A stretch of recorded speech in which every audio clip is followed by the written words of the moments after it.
الحمدللہ وحدہ والصلاة والسلام علی من لا نبی بعد۔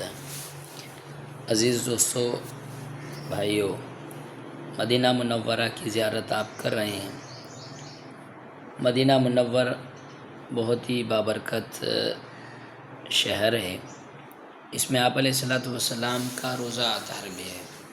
حضور علیہ الصلاۃ والسلام سے کسی نے کہا کہ اللہ کے حبیب مکے والے بہت ہی خوش نصیب ہے، جب بھی ان کا دل کرے گا عمرہ کر لیں گے۔ آپ علیہ الصلاۃ والسلام نے فرمایا وہ بھی خوش نصیب ہیں، آپ بھی خوش نصیب ہیں۔ وہاں پہ بیت اللہ ہے، یہاں پہ رسول اللہ ہے۔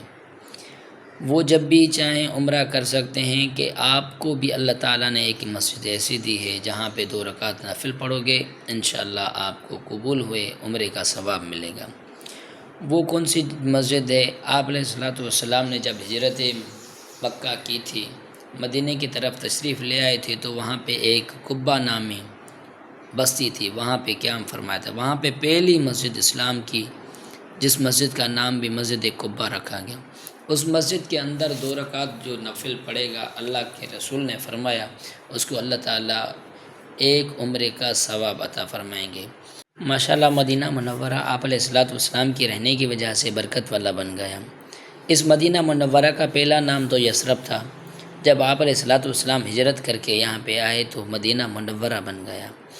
اللہ تعالیٰ سے دعا گو ہیں کہ اللہ تعالیٰ سب کو مدینہ منورہ کی زیارت کریں۔ یہاں کے لوگ بہت اچھے، یہاں کی گلیاں بہت اچھی، یہاں کے رہنے والے بہت اچھے۔ مدینہ منورہ میں جب بھی آپ خرید فروخت کریں تو ان میں یہ نیت کیا کریں کہ ہم ان کے ساتھ مدد کر رہے ہیں، ان کا تعاون کر رہے ہیں۔ اللہ تعالیٰ آپ کو ہمیں زیارت کرنے کی توفیق عطا فرمائے، آمین یا رب العالمین۔